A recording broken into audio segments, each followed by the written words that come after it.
So guys, ito na ang ating alokbate.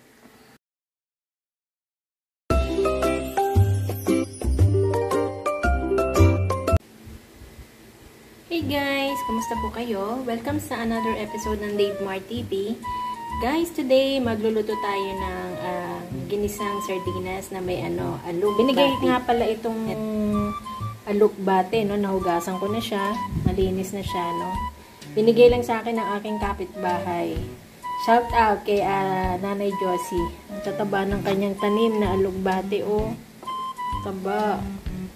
Tapos guys, ito ang ating, meron tayong shallots, no? Yung sibuyas na may spring onion. Sinama ko na dyan. Bali, 4 shallots. Tapos, meron tayong 3 cloves of garlic chop. Tsaka meron tayong 155 grams na sardinas, no?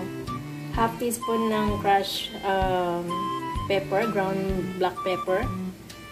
Crushed pepper, and then meron tayong half teaspoon ng seasoning granules. So ito guys, no, mainit na yung ating pan. Maggisa na tayo. Lagyan natin yung ating garlic.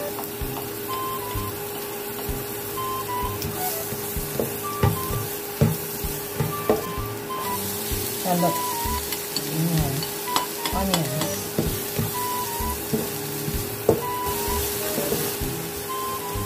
Ngayon lang natin mag-translucent yung ating onions. So guys, yan na natin yung ating sardines.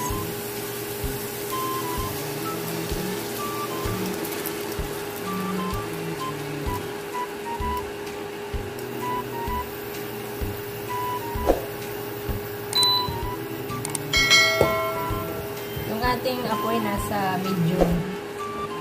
medium flame.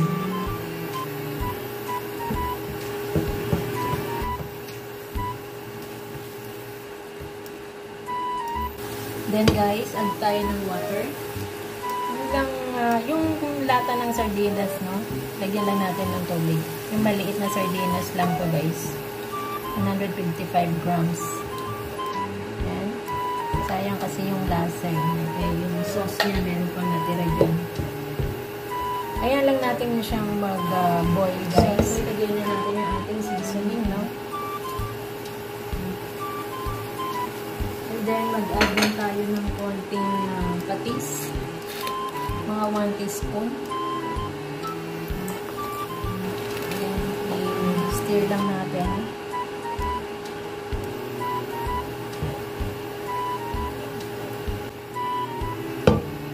Simmer lang ng mga 1 minute. So, guys, yan. Tikman natin.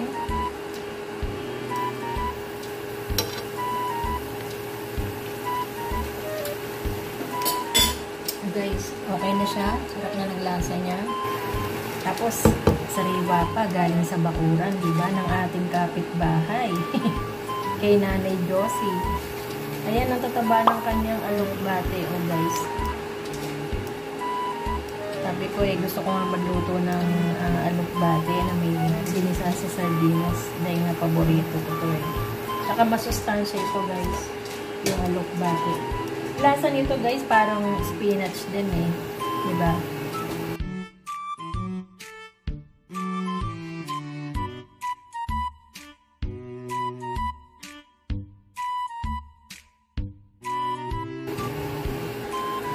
Ayan guys, simmer niya lang siya ng mga minute, no? Para lang lumambot ng konti yung ating gulay. Kailangan hindi siya overcook. So guys, luto na to, no? Sarap guys. Ang bango. Off nyo na yung inyong kalan. Turn off the fire. Yan. So, kanina pala, nagluto na rin ako ng pork longganisa, no? Ito yung masarap na partner nito eh. Mga tosino, yung ganyan. Up-cook lang siya guys. Tapos cover nyo lang siya kung sandali. So, yun guys ang ating alokbate.